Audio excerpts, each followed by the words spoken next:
If you've ever looked at your bank account and you've wondered, is there anything else I can be doing with my money? How can I prioritize repaying my debts or optimizing my savings habits?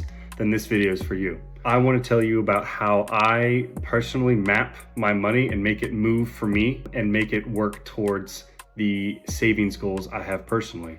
The number one thing everyone should have is an emergency fund.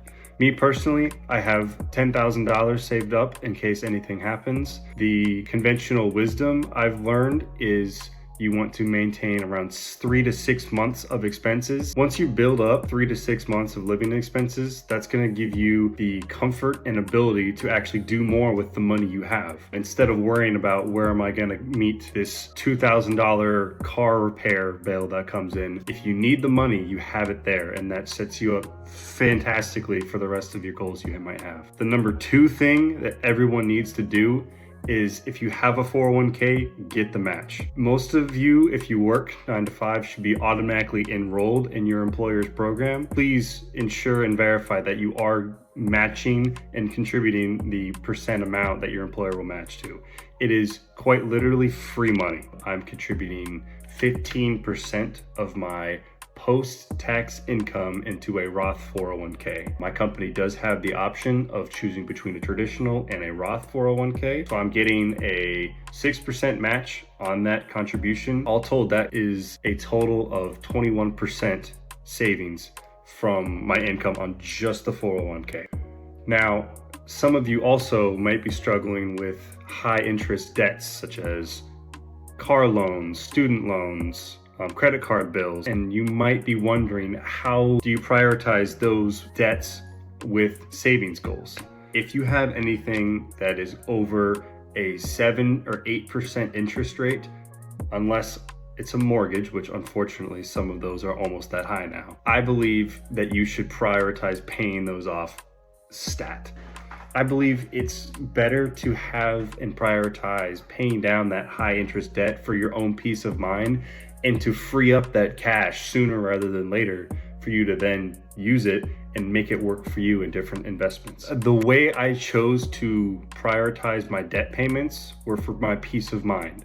I had a car loan out of college when I bought my first car for around $18,000 at a 6.5% interest rate. I chose to prioritize paying off my car payment because I wanted to feel I wasn't tied down by a large portion of debt. Having that debt paid off gives me the feeling that I can then make my money move for me and work for me in different ways. I mean, it's not locked into $400 per month car payment. Even though that required me to fork over up to $1,000 a month at one point toward this car payment, and I might have been able to make a higher return by investing in the stock market over the long term, to me, having my money work for me by taking out this debt was the right thing to do. I still have my student loans, as that is only an $80 a month payment at a 4.74% interest rate, so it's not painful. I'm more than likely going to make more of a return in the stock market over the long term by investing the difference I could contribute to this loan in the stock market over time, which on average, if it's the S&P 500, has returned approximately 8 to 10% over the past 30 years.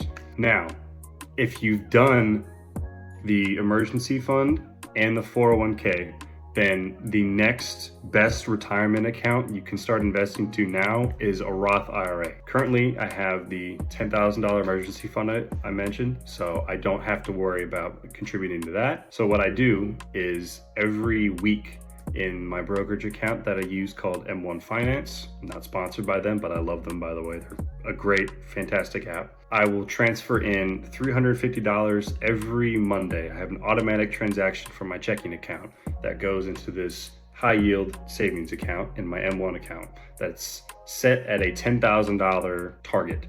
So any amount I have over that $10,000 is going to move into different accounts I have interspersed in that app. I have $250 that will go to my Roth IRA every week. After that's done, I have an additional $150 that will move out of the high yield savings account I added into a shared fund with my girlfriend where we are saving up for a housing down payment. All of that being said, if you have emergency fund, are maxing out your Roth IRA every year, and don't have any large high interest debts, at that point you have flexibility to choose if you want to continue to max out your 401k plans, or you can also decide to contribute to a taxable brokerage account. This should be the last option, as it's going to cause the most expenses with taxes over time.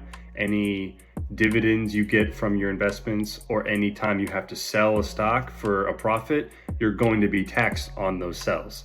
So over time, that will eat into your gains on any taxable account, which is why the tax advantaged accounts, such as your IRAs or your 401ks, are the best place to put your money for retirement. If I have a long-term or a short-term goal for the money I have, what's the best place to put it? Do I put it in a savings account? Do I put it in a taxable brokerage account? Do I invest it in my retirement account? What are the options here? In my own personal experience, for investments or goals I have that are within a 6 months to 1 year time horizon, I've tended to leave my money in high yield savings accounts, as although you could make higher returns in the stock market, the risk of the value of that money fluctuating with short-term volatility and not being there when I need it is too great. So it's better to, if you know you have a short-term goal, put the money in a high yield savings account, get some interest on it, and keep contributing to it.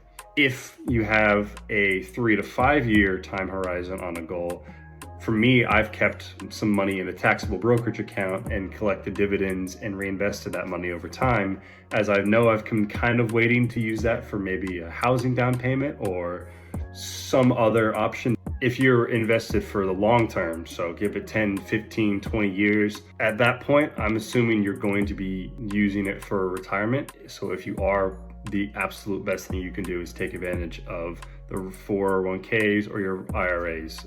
Particularly, I believe the Roth IRA is the best option you can use. Learning about the differences between something like a Roth IRA, a 401k, a traditional IRA, and a taxable brokerage account will help you decide, where do I want to put my money in certain circumstances. Different savings goals, different ways to make money, different ways to save yourself tax money every month. It opens up possibilities for you to help customize the way you want your money to work for you. For me, that's one of the greatest assets I've gotten by learning about these topics, is knowing that every dollar I earn has a specific purpose in mind. Every dollar you earn should work for you in some way. You should have a factory of dollars, all of them doing different jobs or filling different niches to work for you to give you the financial future you want. I've got my retirement dollars, I've got my short-term savings dollars,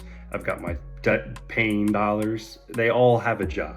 The last thing I want you to do is leave your money in a checking account that pays you 0.3% interest per year. It will not help you over the long term, and it will certainly not help you beat inflation, which is averaging 3% annually as of late. If you want to help yourself for the future and set yourself up for success, please, I encourage you to go out and learn the differences yourself between a Roth IRA, a 401k, all these different account types, and just kind of start to orient yourself on, what can I do with my money I have sitting now? How can I better make it work for me?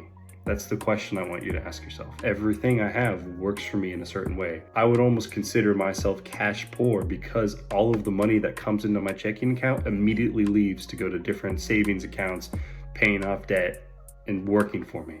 It doesn't live idle, it moves. I hope you really enjoyed listening to my philosophy on the way I manage my money, and I hope you learned a thing or two about different types of retirement accounts or savings goals.